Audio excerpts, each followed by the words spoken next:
नमस्कार साथियों। आज आप सबको जो ऑनलाइन फार्म है उसको बताएंगे। कुछ बच्चे बहुत गलत कर दे रहे हैं जिससे उनको बहुत दिक्कत हो रही है बाद में। और लॉ के बच्चे भी बहुत आ रहे हैं। एलएलबी जो हमारे यहाँ चल रहा है उसमें कुछ बच्चे कह रहे हैं कि सर आ ही नहीं रहा है। तो उन सब बच्चों के लिए भी आज हम कुछ बताने वाले हैं। जैसा कि आप लोगों को ज्ञात हो कि जो ये चल रहा है फार्म, आपके अभी स्क्रीन पे भी दिख रहा है कि ये जब आप ऑनलाइन आवेदन करते हैं तो क्या क्या कहाँ क्या भरना है। लेकिन उससे पहले मैं आपको बता दूं कि जो छात्र छात्राएं फार्म ऑनलाइन आवेदन कर दिए हैं या जो कर रहे हैं, आप सबसे निवेदन है कि आप अपने अपने टीचर से सिग्नेचर करा के ही जमा करें। जिन जिन सब्जेक्ट के टीचर हैं, आपके सब्जेक्ट फार्म पर 3 सब्जेक्ट का कॉलम दिया गया, आप भरें और ले आएँ। अगर आप इधर उधर के टीचर से सिग्नेचर कराएंगे तो आपका फार्म रिजेक्ट हो जा रहा है। जिस टीचर की आप क्लास करते हैं उसी टीचर से सिग्नेचर कराएं। बीए, बीएससी, बीकॉम सभी लोग आप लोग समझ लें, क्योंकि 75% हाजिरी की जांच जब आ रही है, इस बार ऑडिट पर आ गया था तो बहुत दिक्कतें आ रही है। और सारे फार्म हम टीचर को भेजेंगे, इसलिए आप लोग से निवेदन है कि आप अपने अपने क्लास में टीचर से सिग्नेचर कराएं जिनका आप क्लास करते हैं, ताकि आपका नाम रजिस्टर में होगा। अन्यथा आपका फार्म रिजेक्ट कर दिया जाएगा, फॉरवर्डिंग नहीं किया जाएगा। जो लोग इधर उधर से साइन करके जमा कर रहे हैं, जो आप लोग को बता दे रहे हैं, इसलिए कोई ये ना कहे कि बताया नहीं गया। आप लोग इस सूचना को समझें और जानें। जो भी फार्म दीजिए आप एकदम टीचर से साइन करा कर ही दिलाएं, और जिसकी क्लास आप करते हैं उन्हीं टीचर से सिग्नेचर कराएं। जैसे आप बीए में हैं तो पॉलिटिकल्स में कई टीचर हैं, तो पॉलिटिकल्स में जो टीचर जिस क्लास में पढ़ा रहे हैं, बीए फर्स्ट ईयर में जो पढ़ा रहे हैं बच्चे हैं, जो टीचर उनको पढ़ा रहे हैं उन्हीं टीचर सिग्नेचर कराएं। सेकंड ईयर में जो पढ़ा रहे हैं उन्हीं से कराएं। ये नहीं कि इधर उधर किसी भी टीचर से करा ले रहे हैं आप और कह रहे हैं हो गया 3 टीचर से। अब आपका रजिस्टर में नाम ही नहीं रहेगा तो वो टीचर 75% हाजिरी आपको क्यों देंगे। इसलिए आप लोग से निवेदन है कि ये सब काम जरूर करा लें। और वेबसाइट चल रही है, आराम से लाएं। और काउंटर पर भी जो आके इधर उधर हुड़दंगे के आप लाइन से खड़े रहेंगे, ताकि आपका फार्म गलत ना चेक जमा हो। अगर कोई भी डॉक्यूमेंट छूट जाएगा, बाद में चेक इन करते वक्त अगर आएगा तो आपका फार्म फॉरवर्ड नहीं किया जाएगा। इसलिए काउंटर पर शांति से लाइन बनाकर ही खड़े रहा करें, अन्यथा आप लोग की स्वयं जिम्मेदारी होगी फार्म रिजेक्ट होने पर। मेरी कोई जिम्मेदारी नहीं होगी, ना ही कॉलेज की कोई जिम्मेदारी होगी। आप जैसा पेश आएंगे वैसा आपके साथ किया जाएगा। इसलिए आप लोग हमारी इस सूचना को अन्यथा ना लें। अब आगे हम आपको बता रहे हैं साथियों, देखिए ये जो फार्म है, आप जब ऑनलाइन आवेदन कर रहे हैं यूपी स्कॉलरशिप, तो यूपी स्कॉलरशिप में देखिए पहले वो आप शिक्षण संस्थान का नाम पूछ रहे हैं, जनपद का नाम पूछेगा। पहले जनपद प्रयागराज, फिर शिक्षण संस्थान का नाम ईश्वरचंद्र डिग्री कॉलेज। देखिए बच्चा डाला है। रजिस्ट्रेशन संख्या उस बच्चे की है, आपकी नहीं है। तो आपका अपना जब रजिस्ट्रेशन कराएंगे तो आपका अपना रजिस्ट्रेशन नंबर होगा। नाम आपका आना चाहिए, नाम आप मिला लीजिए, आपके मार्कशीट से सही होना चाहिए। और आपका कोई जैसे उसमें दिया है छात्र का परिवर्तित नाम यदि हो, तो कोई अगर परिवर्तन हुआ तो नहीं हाँ कर लीजिएगा आप, अगर हो तो उसको भरिएगा, होगा नहीं आपका एक ही नाम होता है। आप अपने पिता का नाम भरिए। फिर आपका धर्म, कोई हिंदू है तो कोई मुस्लिम है, जिनका जो धर्म है, सिख ईसाई जो भी हो वो अपना भरेंगे। हाँ, फिर आगे आप वर्ग समूह। अब वर्ग समूह में आप देख रहे हैं कि आपके वर्ग समूह में है आप किस जाति से आते हैं। जैसे ये बच्चा सामान्य वर्ग से आता है, तो और इसी तरीके से अनुसूचित जनजाति, पिछड़ा वर्ग, ओबीसी जो होता है वो अपना अपना भरेंगे। दूसरी जन्म तिथि, हाँ आपकी जन्म तिथि होगी, आप मेल हैं या फीमेल हैं ये आप स्वयं भरेंगे। आपका अपना मोबाइल नंबर जो आधार कार्ड से लिंक होगा। ईमेल नहीं ले रहा है तो कोई बात नहीं।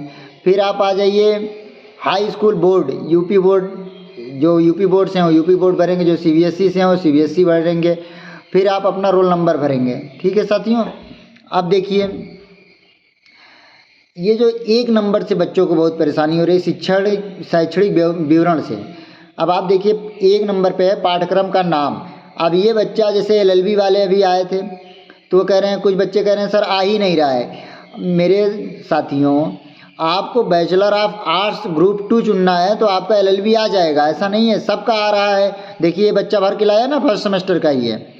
और इसी तरीके से जो बीए वाले होंगे वो सिर्फ बैचलर ऑफ आर्ट्स भरेंगे, कॉमर्स वाले बैचलर ऑफ कॉमर्स भरेंगे, पीजी वाले मास्टर ऑफ आर्ट्स भरेंगे। तो उनका सब्जेक्ट भी लिख के आएगा जिस जिस सब्जेक्ट से वो कर रहे हैं, और ये पाठ्यक्रम का नाम वहाँ बीए आ जाएगा। दूसरा आपका आएगा पाठ्यक्रम का ब्रांच। अब ये जैसे bachelor of arts and bachelor of law honours आया है ना, वैसे आप ग्रेजुएशन वालों में भी आएगा जो है बीए लिख के आएगा, ऊपर या तो बीए लिखेगा या नीचे, इस दोनों में से एक में बीए लिखेगा, एक में बैचलर ऑफ आर्ट्स लिखेगा। ठीक है साथियों। अब दूसरा तीसरे नंबर पर आ जाइए आप, पाठ्यक्रम का प्रकार। यहाँ गलती कर रहे हैं बच्चे। जो बीए और बीकॉम के स्टूडेंट हैं वो नियमित लिखेंगे 3 नंबर पर। बीए और बीकॉम, सिर्फ बीए और बीकॉम के बच्चे ही नियमित लिखेंगे। बाकी पीजी के स्टूडेंट, चाहे वो एमए के हों, एमकॉम को हों, एमएससी को हों या बीवोक को हों, ये सारे बच्चे और एलएलबी के बच्चे ये सब स्ववित्त पोषित लिखेंगे। बीएससी वाले भी स्ववित्त पोषित लिखेंगे। अब आ जाइए 4 नंबर पे। 4 नंबर पर आज हमने देखा बहुत बच्चे गलती किए हैं कि कक्षा का वर्ष। अब कक्षा का वर्ष मतलब आप किस वर्ष में हैं अभी वर्तमान में। तो कोई जो फर्स्ट ईयर में वो फर्स्ट ईयर, और फिर पूछा एवं अवधि, मतलब आप किस वर्ष में और आपकी वो क्लास की अवधि क्या है। जैसे ला 5 साल का है तो ये देखिए बच्चा 5 ईयर लिखा है। इसी तरीके से ग्रेजुएशन वाले 3 लिखेंगे। हाँ, और अगर वो 3rd ईयर का स्टूडेंट है तो 3/3 लिखेगा। 3rd ईयर आपका कक्षा का वर्ष 3rd ईयर होगा और लास्ट जो है भी 3rd ईयर होगा, मतलब तीसरे साल का आपका कोर्स है। लेकिन अगर फर्स्ट ईयर का बच्चा है तो प्रथम और तृतीय लिखेगा, फर्स्ट और 3 इस तरीके से लिखेगा। अब आप जाइए प्रवेश लेटर एंट्री के आधार पर 9, ये एकदम फॉर्म को देखते रहिए आप। पाठ्यक्रम के वो वर्ष में प्रवेश की तिथि, आप प्रथम वर्ष के प्रवेश तिथि देख रहे हैं ना, ये प्रथम वर्ष की प्रवेश की तिथि है। जैसे अभी फर्स्ट ईयर का बच्चा है तो दोनों में 7 में और 8 में दोनों में एक ही डेट बढ़ेगा। आपके फीस रसीद पर आपके डेट है प्रथम वर्ष बच्चों को। और जो सेकंड ईयर के हैं, 3rd ईयर के हैं, वो अपना देख लें 7 नंबर पर वो अपने प्रथम वर्ष की भरेंगे। और लेकिन अगर वो सेकंड ईयर या 3rd ईयर में है तो वो अपने सेकंड ईयर 3rd ईयर की रसीद पर देखें तो 8 नंबर पर वहाँ वो डेट भरनी है। ठीक है साथियों। और हाँ, अब आ जाइए 9 नंबर पे। 9 नंबर पर आप देख रहे हैं विश्वविद्यालय board affiliated agency of board पंजीयन क्रमांक।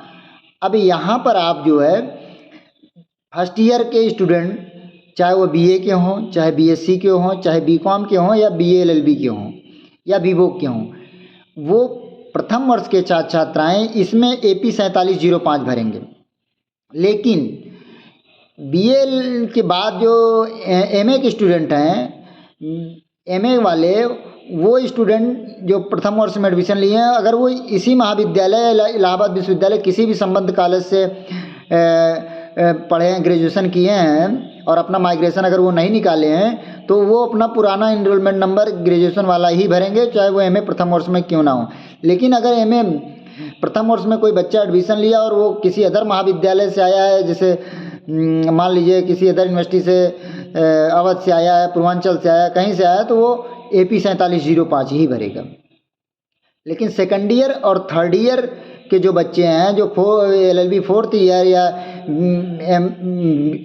MA सेकंड ईयर के बच्चे हैं, वो सब अपना इनरोलमेंट नंबर भरेंगे जो उनके मार्कशीट पर होगा, फर्स्ट ईयर की मार्कशीट, सेकंड ईयर की मार्कशीट पर आई करके वो सब भरेंगे। ठीक है, मार्कशीट पे आप अपने देख लीजिए, आपका एनरोलमेंट नंबर होगा। और 10 नंबर पर आप आ जाइए विश्वविद्यालय बोर्ड एफिलिएटेड पंजीयन क्रमांक। इस पे आप इलाहाबाद यूनिवर्सिटी ही भरेंगे, सभी बच्चे भरेंगे। बाकी सब जगह एकदम देख लीजिए। 11 नंबर पर 9 सबके लिए है, वो किसी भी क्लास का हो, इंटरमीडिएट। ये हाँ, पात्रता आप जैसे फर्स्ट ईयर का बच्चा पात्रता इंटरमीडिएट भरेगा और सब में इंटरमीडिएट ही रहेगा 3rd ईयर तक। लेकिन अगर वो पोस्ट ग्रेजुएशन पीजी का स्टूडेंट है तो वो पात्रता स्नातक हो जाती है, उसकी पात्रता स्नातक हो जाएगी। ठीक है। अब आ जाइए, बाकी आप समझ ही रहे हैं, जहाँ जहाँ जो लिखा है एकदम सही लिखा है। इस बच्चे ने एकदम सही फार्म भरा है, आप देखते रहिए, कहीं कोई परिवर्तन नहीं। हाई स्कूल का आपका अपना होगा, ये बच्चे का भरा है, तो इसमें आपको कोई परिवर्तन नहीं करना है। आप अपना परिवर्तन करें, आप अपना रोल नंबर, अपना हाई स्कूल की बोर्ड्स हैं कहाँ, वो आप अपना डालेंगे। अब दूसरे पेज पर आ जाइए, हम आपको दिखा रहे हैं। अब देखिए, ये हम आपका वीडियो बना रहे हैं और लगाए थे, तो ये पेज हट गया, आपको बहुत जल्दी दूसरे पे दिखा रहे हैं। ठीक है साथियों, अब आ जाइए, ये देखिए 2 नंबर पर। अब आप इसमें देखिए, इसमें आप देखिए 2 नंबर पर इंटरमीडिएट का है। हाँ, ऐसे ग्रेजुएशन का, अगर जो पीजी कर रहे हैं तो उनका ग्रेजुएशन का भी लेगा, वो आप अपना भरिएगा, आपके पास है। आप अपना आवासीय पता, हाँ आवासीय पता में अभी देखिए, जो विद्यार्थी अंबेडकर छात्रावास में रह रहे हैं उनके पास रसीद होगी, जो लीगल रूप से जिनके पास रसीद होगी, वही आवासीय में अंबेडकर छात्रावास का पता डालेंगे। बाकी अगर कोई प्राइवेट हॉस्टल में रह रहा है, प्राइवेट रूम लेके रह रहा है, तो वो आवासीय नहीं होता है। वो अपना यही पता डालेगा जहाँ का वो रहने वाला है, या तो जो है अपना यहाँ रह रहा है वहाँ का डाल सकता है, लेकिन वो आवासीय नहीं, वो अपना ही पता डाले। अब दूसरे पे आ जाइए, आप राशन कार्ड भरना कोई अनिवार्य नहीं है, बाकी सब छोड़ दीजिए। अब आप आ जाइए जाति पर, आपका जो जाति हो, जाति का आपका आय कितने का, वो सब आप ऐसे देख लीजिए क्या क्या भरा। मैं अब आपको आता हूँ 39 नंबर पर, देखिए जहाँ बच्चे बहुत गलती कर रहे हैं। अनुमोदित वार्षिक नॉन रिफंडेबल अनिवार्य शुल्क। अब फर्स्ट ईयर के बच्चे जो हैं, जो बीए फर्स्ट ईयर के हैं, या बीएससी फर्स्ट ईयर के, या बीकॉम फर्स्ट ईयर के बच्चे हैं, वो सभी उनके फीस रसीद पर जितनी फीस लिखी हुई है, फर्स्ट ईयर प्रथम वर्ष के सभी छात्र, बीए बीएससी बीकॉम के, सिर्फ बीए बीएससी बीकॉम के छात्र सुने, प्रथम वर्ष के, वो अपने फीस रसीद की फीस से 1000 रुपये कम कर लें। 500 रुपये जो उनके प्रोसेसिंग फीस और 500 रुपये जो कंप्यूटर अवेयरनेस की लगी है, वो छोड़ के जो उनका फीस बनती है वो भर दें। हाँ, 1000 घटाना पड़ेगा। सेकेंड ईयर के सभी स्टूडेंट, चाहे वो बीए बीएससी बीकॉम के हों, वो 500 रुपये घटाएंगे जो उनकी इंग्लिश प्रोसेसिंग की फ़ीस लगी है। बाकी आप जितनी फ़ीस आपकी आ रही है उतनी आप भर दीजिए, आपकी रसीद पे जितना है 500 रुपये घटा के। थर्ड ईयर वाले भी 500 रुपये ही, BA BSc BCom third year के 500 रुपये घटा कर ही भरें। हाँ, अब पीजी के प्रथम वर्ष के जो बच्चे हैं उनका भी वो 500 रुपये घटाएंगे, पीजी मतलब परास्नातक, एमकॉम और एमए वाले। और एलएलबी के बच्चे प्रथम वर्ष के जो है वो 500 रुपये घटाएंगे। बाकी एलएलबी और ईयर के सारे बच्चे जो सेकंड ईयर थर्ड ईयर के, वो 45,000 भरेंगे अपनी फ़ीस। ठीक है साथियों, अब हम आते हैं जो है ये आपके पास पर, आपका परीक्षा फल, आप अगर प्रथम वर्ष में तो पास लिखेंगे, आपकी वार्षिक आपकी अंक प्रणाली है, और आपका गत वर्ष के पूर्णांक मतलब इंटर का, और आप इंटर में कितना पाए हैं वो लिखेंगे। लेकिन इसी तरीके से अगर बच्चा ग्रेजुएशन में है, तो जैसे थर्ड ईयर का बच्चा है, अब देखिए मैं बता रहा हूँ आपको, इसमें बच्चे गलती करने। अब थर्ड ईयर का बच्चा है तो वो अपने सेकंड ईयर 450 का जो पूर्णांक है उसका, बीए और बीएससी वालों का 450 का पूर्णांक है, वो अपना 450 का पूर्णांक भरेंगे, गत वर्ष का पूर्णांक। और जो बीएससी का बीकॉम का स्टूडेंट है वो 600 का पूर्णांक भरेगा। ये नहीं कि फर्स्ट ईयर और सेकंड ईयर दोनों को जोड़ दे रहे हैं बहुत लोग, जोड़ना नहीं है। गत वर्ष मतलब पिछली कक्षा जो अभी पास हुए हैं आप, और उसी का प्राप्तांक। और पीजी के जो स्टूडेंट हैं जो फर्स्ट सेमेस्टर के हैं, तो वो ग्रेजुएशन थर्ड ईयर का ही लिखें। जैसे फर्स्ट ईयर में एडमिशन लिए तो ग्रेजुएशन यहाँ ग्रेजुएशन थर्ड ईयर जो है पूर्णांक लिखेंगे, चाहे वो किसी भी यूनिवर्सिटी से अवध से आए हैं तो वो 600 लिखेंगे, अगर ये इलाहाबाद यूनिवर्सिटी से तो उनका 450 ही पूर्णांक है, और वो थर्ड ईयर का ही मार्क्स लिखेंगे, और वो जिस महाविद्यालय से पास हैं उसका नाम लिखना है साथियों। ठीक है, और यहाँ परसेंटेज आ जाएगा। लेकिन आप ये देखिए कि कुछ बच्चे देख रहे हैं कि वो तीनों ईयर को जोड़ के लिख दे रहे हैं, वो गलत है। और पीजी के जो स्टूडेंट है, पीजी थर्ड सेमेस्टर में जो हैं, या एलएलबी के अदर जो फर्स्ट सेमेस्टर के बाद जो थर्ड सेमेस्टर के हैं, फिफ्थ सेमेस्टर, वो सब 20 यहाँ जो अपना 20 लिखेंगे, मतलब फर्स्ट सेमेस्टर और द्वितीय सेमेस्टर को जोड़कर 10 उनका होता है पूर्णांक 10 का, CGPA प्रणाली है तो यहाँ वो वार्षिक परीक्षा प्रणाली की जगह पर वो CGPA प्रणाली लिखेंगे। CGPA प्रणाली लिख के वो यहाँ 20 कर लेंगे जहाँ 500 दिख रहा है, और यहाँ वो दोनों सेमेस्टर का जोड़ देंगे, जो पिछली कक्षा फर्स्ट और सेकंड सेमेस्टर के जो वो पाए होंगे, जो 7 पॉइंट ग्रेडिंग जो पाए हैं वो दोनों जोड़ देंगे।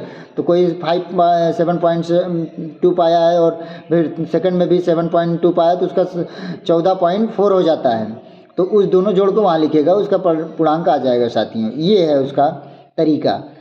इसलिए आप लोग फार्म अच्छे से भरें और इधर उधर से ना भरें, ताकि यहाँ काउंटर पर आकर परेशानी होती है। और काउंटर से फार्म रिन्यूअल वाले हों या गैर रिन्यूअल, सबको लेना अनिवार्य है। जो कॉलेज का फार्म है जिस पे टीचर सिग्नेचर करेंगे वो आपको लेना ही, सभी को लेना पड़ेगा, वो किसी भी क्लास का स्टूडेंट हो। और स्कॉलरशिप आप समय से भरें, हड़बड़ाएं नहीं, आपका फार्म जमा हो जाएगा टाइम से। ठीक है साथियों, लेकिन अपने अपने टीचर से जिससे आप क्लास करते हैं उनसे उनका ही सिग्नेचर करा कर लाएँ, ताकि वो रजिस्टर में आपको इनरोल्ड करते हैं और रजिस्टर में आपका नाम लिखे रहते हैं, वो 75% हाजिरी आपको देंगे। अन्यथा आपका फार्म फॉरवर्ड नहीं होगा अगर आपका जो है वो नहीं होगा, क्या कहते हैं, 75% हाजिरी। तो अगर टीचर मना कर देंगे तो हम आपके फार्म को, सारे फार्म जो है यहाँ से टीचर के पास चेक इन पे जा रहे हैं, जिनके भी सिग्नेचर इधर उधर से किए गए हैं, या वो जैसे हम देख रहे हैं कुछ बच्चे थर्ड ईयर के जो बच्चे हैं वो फर्जी सिग्नेचर कुछ टीचर का मार दिए हैं फार्म पर, तो उनका फार्म रिजेक्ट हो जाएगा, वो फॉरवर्ड नहीं होगा, टेंशन मत लीजिए। उनके सारे फार्म रिजेक्ट किए जाएंगे और किसी का फार्म फॉरवर्ड नहीं किया जाएगा। इसलिए आप लोग टीचर से ही सिग्नेचर करा के आए एकदम रियल, ताकि आपको स्कॉलरशिप में कोई परेशानी ना आए बाद में। नहीं आप बाद में कहेंगे मेरी स्कॉलरशिप नहीं आई, मेरा फार्म फॉरवर्ड नहीं हुआ, क्योंकि 75 लेटर इस समय समाज कल्याण से आ रहा है और सब फार्म वो देखते हैं, इसलिए हम लोग मजबूर हैं आप लोगों के साथ कोई ये समझौता नहीं कर पाएंगे। इसलिए आप लोग एकदम सही सही करिएगा, कोई चीज़ गलत बिल्कुल नहीं, और आपका फार्म फॉरवर्ड ज़रूर होगा अगर आप सही करके लाएंगे तो। साथियों पूरी मदद करेंगे हम, लेकिन आप अगर गलत करेंगे तो फिर बर्दाश्त नहीं है। और अनुशासनहीनता ना करें, सभी छात्रों से निवेदन है, रिक्वेस्ट है कि आप पढ़े लिखे, संस्कार है, अच्छे घर से आते हैं आप सब, माँ बाप आपको अच्छा संस्कार, काउंटर पर बहनें खड़ी होती हैं, छात्राएं खड़ी होती हैं, कुछ छात्र अपशब्द बोलते हैं, ये गलत तरीका है। आपकी बहन बेटी होती हैं घर में, और काउंटर पर अगर आपके सामने मैं बैठा हूँ तो आपको ऐसा शब्द प्रयोग ना करें जिससे कि आपके खिलाफ कार्रवाई हो जाए। मैं अगर लिखित में दे दूंगा कि ये बच्चा ऐसा बोल रहा है तो ना तो आपका फार्म फॉरवर्ड होगा, आपके ऊपर कार्रवाई भी होगी। इसलिए काउंटर पर कोई अभद्रता नहीं करें। छात्राएं हैं उनको एक छात्राओं का फार्म जमा होगा साथ में, और हर छात्र हमारे लिए बराबर होता है। और आप टाइम से काउंटर पर आएँ। हम किसी का, देखिए आप लोग खड़े रहते हैं तो किसी को हम अंदर से एंट्री नहीं देते हैं। अगर जिनको लगता है कि हमारा टाइम बर्बाद हो, वो 2 बजे तक आएँ। अगर उनको टाइम नहीं लग रहा है कि हमको हमारा टाइम बर्बाद हो रहा है, वो 2 बजे तक आएँ, खाली टाइम में आएँ। लेकिन आप सोचें हमारा पहले ले लें और उनका बाद में, तो ये मैं नहीं कर पाऊँगा। मैं कभी नहीं किया हूँ। मैं जब कॉलेज में पढ़ा और जब यहाँ पर चुनाव लड़ा छात्र संघ का, तब भी मैं छात्र नेता होते हुए भी लोगों की, मैं कभी भी इस तरीके से कुछ छात्र करते हैं, मैं कभी सभी कहता था मेरे लिए समान, सभी छात्र समान हैं, आप लाइन में लग कर एकदम काम करिए। किसी के साथ पक्षपात भेदभाव नहीं करता था, वो कोई भी हो। तो इसलिए आप नियम पे रहेंगे, हम आपकी पूरी मदद करेंगे साथियों, जहाँ तक हमसे हो सकेगा। धन्यवाद साथियों। तो हमें आशा और विश्वास है कि हमारे प्रिय सभी छात्र छात्राएं बढ़िया अनुशासन का परिचय देते हुए अपने स्कॉलरशिप फार्म को भरेंगे, और बाकी कोई चीज़ जो नई न्यूज़ आएगी हम आपको देते रहेंगे। और कल टीचिंग सस्पेंड है, आप सभी स्टूडेंट जान लें। कल के जो कॉलेज में सेमिनार की वजह से टीचिंग सस्पेंड है, और काउंटर भी बंद ही रहेगा, क्योंकि आप लोग की एंट्री नहीं रहेगी तो आप लोग फार्म जमा नहीं कर पाएंगे कल। और फिर सैटरडे को भी बंद है। अगर सैटरडे को अगर आपको एंट्री मिलेगी तो हम ज़रूर खोल के बैठे रहेंगे, नहीं तो फिर आप मंडे से आप फिर कंटिन्यू आकर हमें जमा कर सकते हैं साथियों। तो इसलिए आपसे निवेदन है कि ऐसा कोई काम ना करें जिससे आपके खिलाफ अनुशासनात्मक कार्रवाई हो। आप जो है बाकी हम आपकी मदद के लिए, एक स्कॉलरशिप किसी का ऐसी समस्या नहीं, किसी का फार्म छोड़ेंगे नहीं, सबका हम जमा कर लेंगे। अगर मुझे टाइम 5 बजे तक लग जाएगा तो अगर लड़के लाइन में लगे हैं तो हम 5 बजे तक जमा कर लेते हैं साथियों। पिछली बार हमने जमा किया है, लेकिन आप अपने जब अनुशासन में रहेंगे तब। हम देखिए 1 मिनट के लिए काउंटर से उठते नहीं हैं। हमें अगर प्यास भी लगती है तो हम आप लोगों के लिए पानी तक नहीं पीने जाते हैं। ये छात्र हैं, लाइन में खड़े हैं, हम बैठे हैं कुर्सी पे, हम आपकी पूरी मदद की सहानुभूति हम आपके साथ, क्योंकि मैं भी कभी छात्र रहा हूँ। तो हम आपकी पूरी मदद के लिए, तो आप भी हमारे साथ कंप्रोमाइज़ करिए। हमें भी एकदम झलवाया मत करिए। आप लोग काउंटर पे जानते हैं हम भी, और आप लोग कुछ छात्र देखिए काउंटर नंबर 9 पर इस समय सिर्फ स्कॉलरशिप से संबंधित ही सूचना पूछें, और कोई सूचना के लिए कृपया इंक्वायरी काउंटर पर ही जाएं, या तो 7 नंबर काउंटर पर जाएं या ऑफिस में जाएं। क्योंकि मैं एक साथ कई काम नहीं कर पाऊँ, क्योंकि मुझे फार्म भी देना रहता है, फार्म चेक भी करना रहता है, फार्म जमा भी करना रहता है। इसलिए और कोई भी कार्य के लिए आप इंक्वायरी काउंटर पर ही पता करें, गेट पर ही साथियों। इंक्वायरी काउंटर बना, वहाँ पर पूछें। टीसी, करेक्टर, माइग्रेशन, ये सब हमारा काउंटर नंबर 9 का काम नहीं है स्कॉलरशिप का। ये हम जब खाली रहेंगे तो आप लोगों को पूरी मदद करें, लेकिन अभी नहीं। ठीक साथियों, थैंक यू, धन्यवाद। और हमें आशा है कि आप लोग अब अगला जो फार्म जिस दिन जमा होगा उस दिन आप अच्छे से आएंगे और सब सही भरेंगे, गलत नहीं भरेंगे। हाँ, एक चीज़ और आप लोगों को बता दें कि मैंने कॉलेज का जो फार्म है उसको पीछे इसके पहले की वीडियो में एक वीडियो में बना चुका हूँ, कॉलेज के फार्म में क्या क्या भरना है। वो वीडियो में आपको अपलोड है, उसमें फार्म जाया करिए, आप सुना करिए। हर एक एक नंबर से बताया, जो हिंदी नहीं समझ पाते उनको भी बताया हूँ कि कहाँ पर क्या भरना है। वहाँ पर इंग्लिश में भी बताया गया है, तो उसको वीडियो को भी जाकर सुने और हमारे चैनल को सब्सक्राइब और लाइक करें। हमारे इसलिए हम नहीं बनाए हैं यूट्यूब कि हमारे सब्सक्राइबर बढ़ जाएंगे, हमको पैसा मिलने लगेगा। हम आपकी मदद के लिए, ताकि आप जल्दी से आपका जमा हो, ज़्यादा देर तक आप लाइन पर ना रहें और सही फार्म लेकर आएँ साथियों। धन्यवाद। हाँ, एक चीज़ और बता देता हूँ आपको, आप अपने डॉक्यूमेंट्स, आय प्रमाण पत्र की फ़ोटो कॉपी, नेट कॉपी कुछ बच्चे समझ नहीं पा रहे हैं, आय जात निवास की नेट कॉपी, आप साइबर कैफ़े पे जाइए, उसको अपना आय प्रमाण पत्र दीजिए, उससे कहिए इसकी नेट कॉपी निकाल दीजिए, तो वो नंबर डाल के निकाल देगा। वो नेट कॉपी होती है, और ये जो आप प्रिंट फ़ोटो कॉपी लेके आ रहे हैं वो नहीं, जो है नेट कॉपी अलग है, उस पर लिखा रहता है निर्गत प्रमाण पत्र। सभी साइबर कैफ़े वालों से आप बोल दीजिए, वो निकाल के देंगे। ठीक है साथियों, और कोई समस्या के लिए आप हमें कमेंट कर सकते हैं कोई। और सारी साइटें चल रही हैं, और नेशनल स्कॉलरशिप भी शायद उम्मीद है कि चलने लगी होगी आज से, और आप लोग जो अदर स्टेट के हैं वो नेशनल स्कॉलरशिप भर दें। हाँ, और नेशनल स्कॉलरशिप भर सकते हैं, लेकिन एक चीज़ याद रखें, यूपी वाले भी भर सकते हैं, लेकिन 2 स्कॉलरशिप एक साथ नहीं भर सकते। जैसे कुछ छात्र यूपी का भरते हैं और फिर नेशनल भी भरते हैं, दोनों नहीं, एक ही भर पाएंगे आप, चाहे नेशनल भरिए चाहे यूपी, अन्यथा आपकी दोनों स्कॉलरशिप नहीं आएगी, क्योंकि आप आधार कार्ड से लिंक है सब कुछ, आपका अकाउंट, आपका सब कुछ। तो इसलिए ऐसा ना करें कि एको ना आए। ठीक है साथियों, बाकी और अगला नेक्स्ट वीडियो कोई होगा तो हम आपको ज़रूर सूचना करेंगे। बाकी जो भी हम सूचनाएं होंगे अगला बनाएंगे साथियों। धन्यवाद।